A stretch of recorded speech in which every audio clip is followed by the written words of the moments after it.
Man, this has not been probably one of the more crazier off seasons if you're looking back at 2022 and 2021 off seasons. But this has still been definitely a very interesting off season with some interesting things still in the light of day ahead. So today we're going to look back at all the grades for current NFL teams in the 2023 off season. Arizona Cardinals, F. It's very understandable, and the one reason why I think I might regret having an F is because of the factor, well, they weren't really signing any big key players to help their roster. Well, such is life when you're kind of going to be the team that might be hitting them first overall pick this year. And also such is life when you're also signing a quarterback 5-year deal worth $230 million. Not guaranteed, by the way, not like Deshaun Watson. But anyway, it's just been a pretty quiet off season, you could say the least. And with rumors of trading DeAndre Hopkins, this can definitely turn out to be a very, very bad off season for the Arizona Cardinals. Atlanta Falcons, C-. There were some good moves by, again, re-signing Chris Landstorm, which I think was very necessary after having one of the best years for a right guard. But the Jesse Bates signing was a little bit of a questionable move. We're getting a 4-year pack worth $64.2 million. But anyway, he will be a very good upgrade and also will help out AJ Terrell in the secondary. But all in all, they did actually help out the roster in a arguably really weak NFC South. Baltimore Ravens, F. And you already probably know why I give this team an F. It's because of trading Lamar Jackson. Now, maybe this might turn out good in the long run, which I think will probably. But you're trading away a franchise QB and you're trading away your chances to make it into the playoffs this year. Again, unless they can land an Anthony Richardson. Which they can if they do end up acquiring the 4th overall pick from the Colts this year. But man, this is going to be a very rough team to have. And also, they didn't really do a lot to readjust their roster by any means. So, yeah, it's been another momentarily quiet offseason outside of Lamar Jackson rumors. Buffalo Bills, B-. They actually did end up going a little spending spree during the offseason. But the only reason why I can't give this team a B+ is because of the Connor McGarbert signing. Re-signing Jordan Poyer was definitely a move that they were necessary to get. But it turned out to not having a bad offseason and might come back into the playoffs this year because of these signings. Carolina Panthers, A+. Their offseason has really arbitrarily gone all in with Frank Reich and also a weak NFC South under center. And they did not waste any time to addressing this team.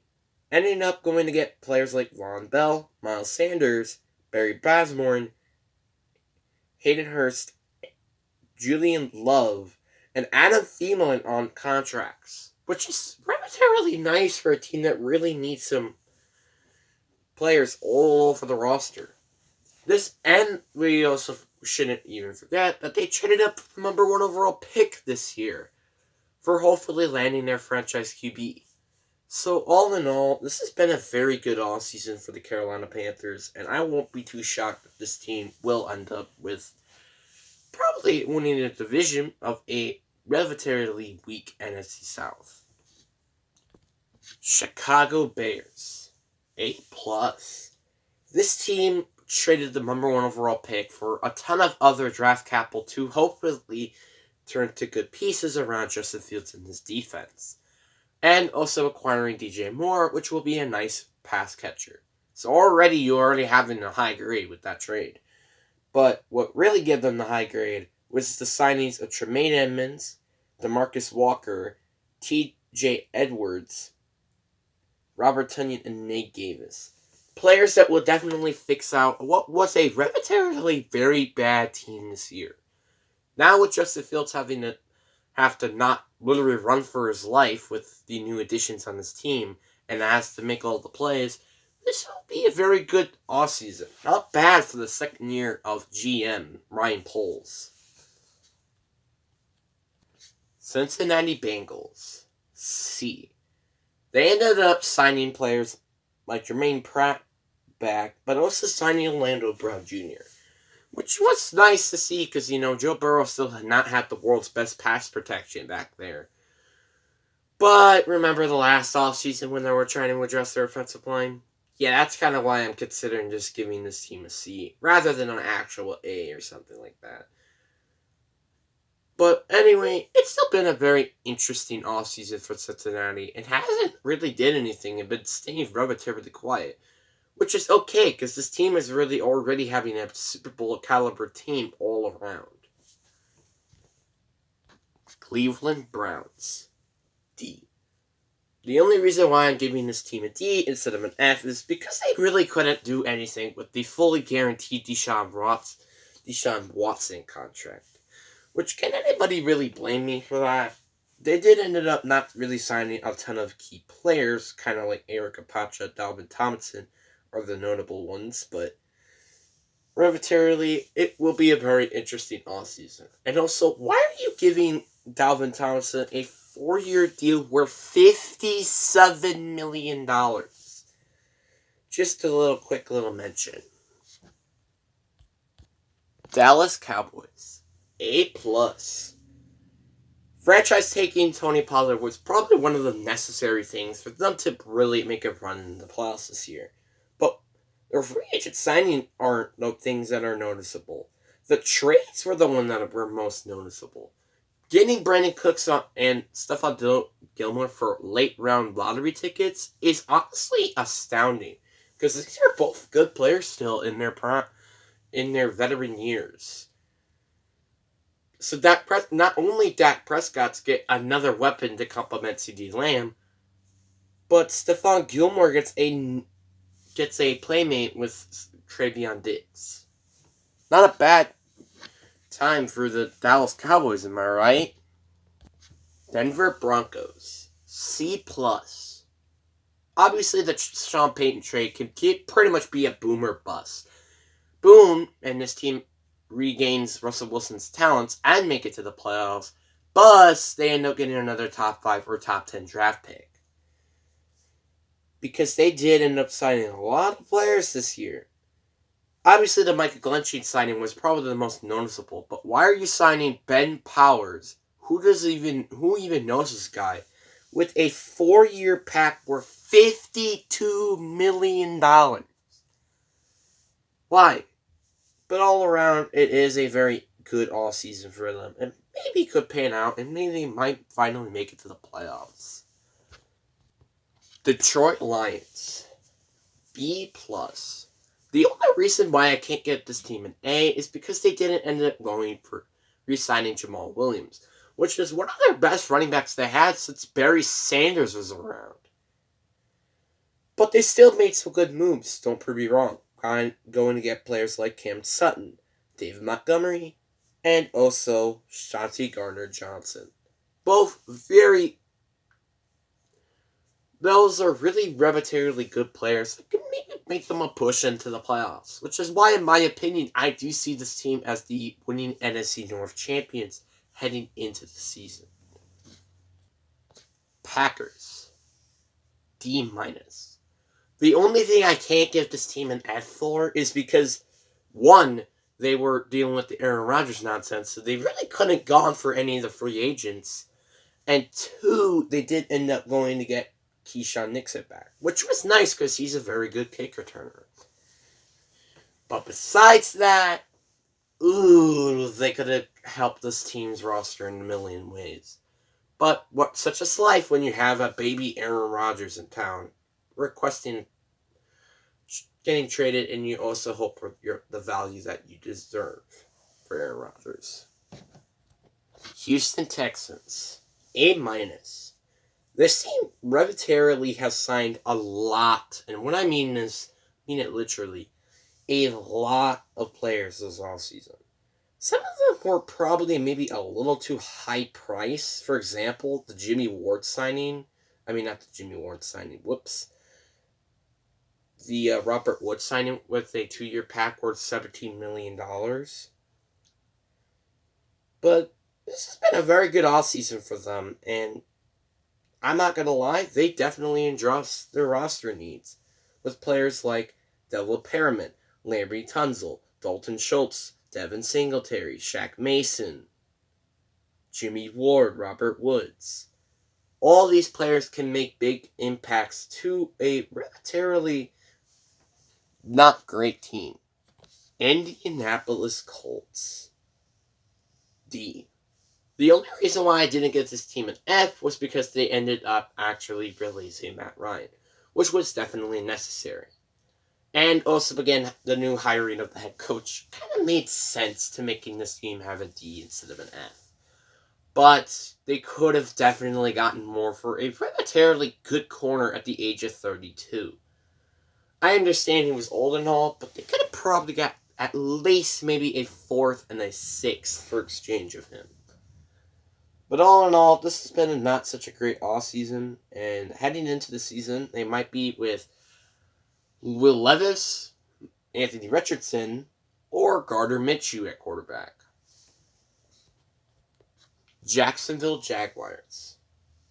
B. The only reason why I'm giving this team a B is because they couldn't really did a lot during the offseason with a ton of key players paying them a lot of money.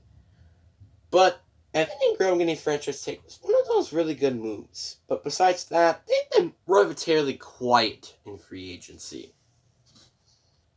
Kansas City Chiefs. C.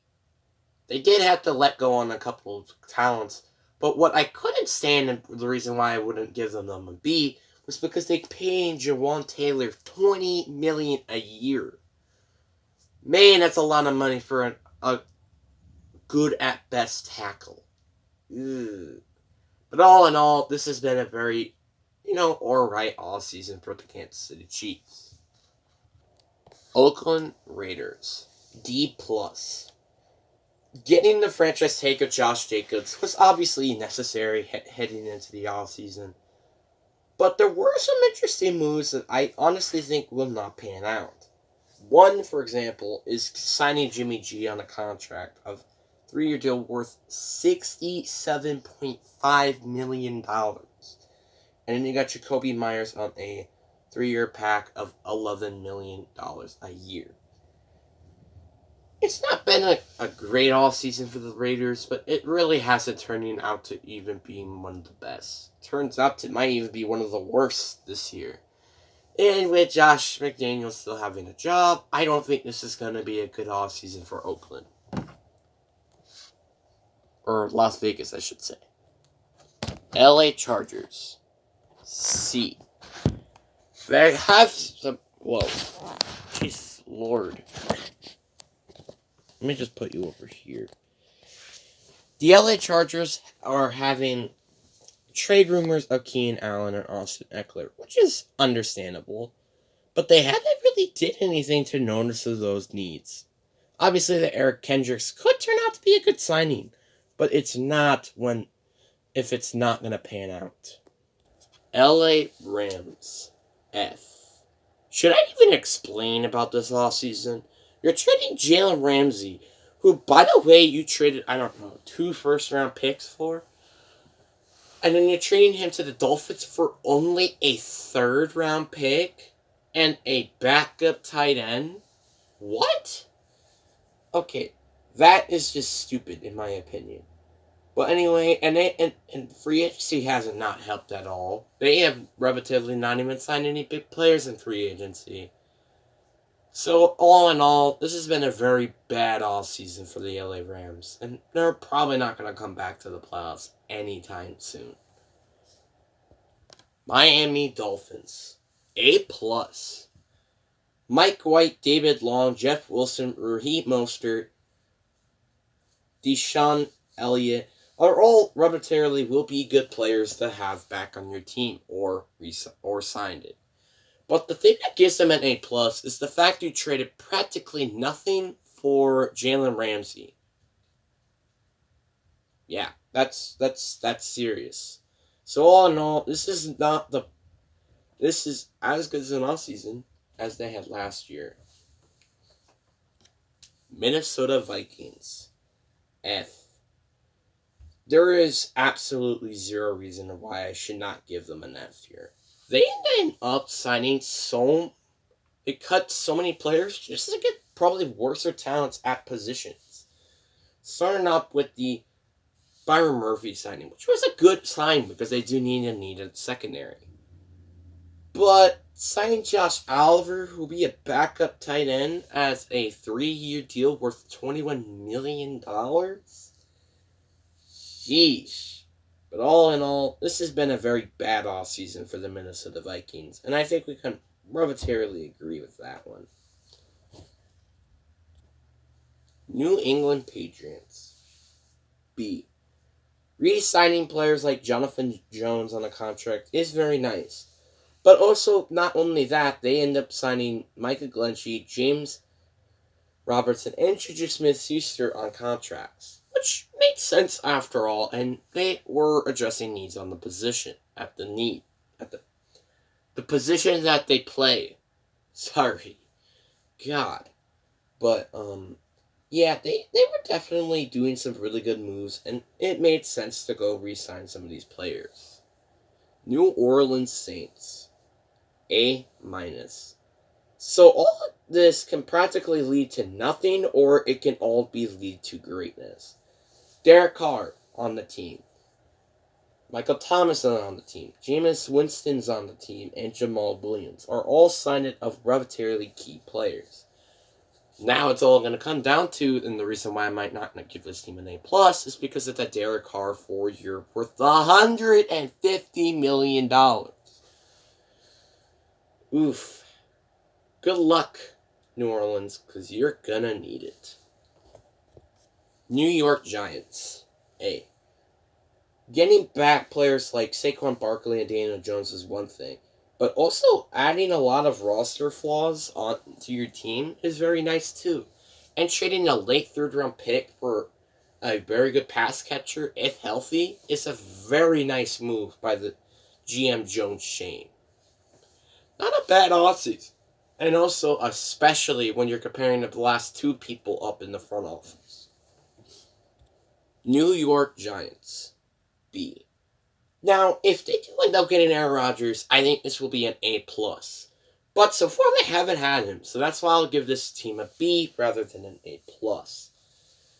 But signing Alan Lazard and getting Chuck Clark and also Mecole Hardman were definitely some good players. And Chuck Clark for a 7th? What a steal by GM Joe Douglas. Philadelphia Eagles. B. They end up had to let go to a lot of players, honestly. But signing players like Fletcher Cox, James Bradbury, Darius Slay, and Lane Johnson back on contracts were definitely a very good sign. And also Brandon Graham. But also signing Rashawn Penny could be a very nice signing. So all in all, not a bad offseason, but it can definitely be better in some cases. But it's been an alright offseason for the Philadelphia Eagles. Pittsburgh Steelers. C+. Let me explain why. They are pretty much hitting the boom or bust in terms of these contracts. Patrick Peterson, 2-year deal worth $14 million. Larry Whoever, who's a leader on every single team in the AC North, 3-year deal worth $21.75 million. Isaiah Samillo, 3-year deal worth $24 million. So yeah, pretty much it's a boom or bust season for this team, which is why I had to give this team a C+. San Francisco 49ers. A-. The only reason why I'm giving this team an A- rather than an actual A+ is because why are you paying so much money at a position of that you don't need? I understand Jerry Hargrave is a very good player, and again, I'm gonna say this, is a very good player, but they don't really need another player to fix up this front seven that's already include the defensive MVP of the year, Nick Bosa, and Tremaine Armstead. But, I mean, still, it's been a very quiet offseason outside of Jermaine Hargrave and still Sam Darnold signings. Seattle Seahawks, B+. Getting Geno Smith back was already one thing. But getting DeMondre Jones, Devin Bush,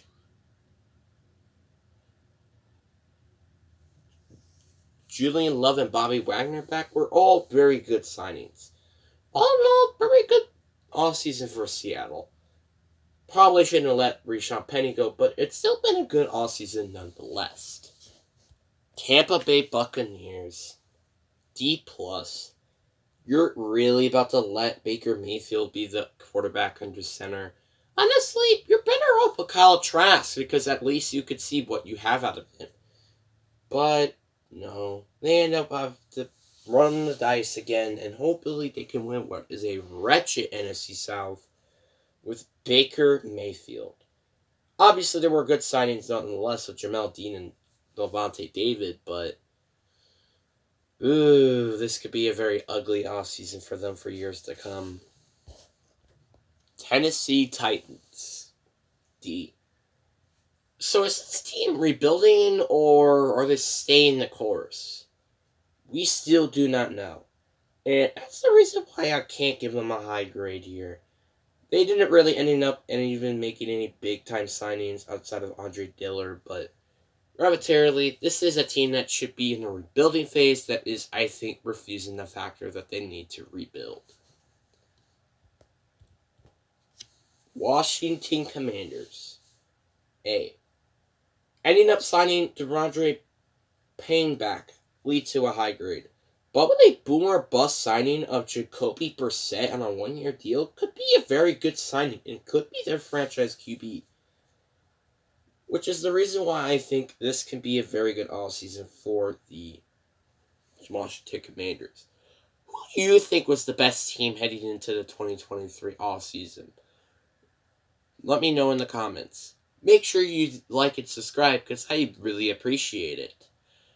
But anyways, I'll see you next time. Peace.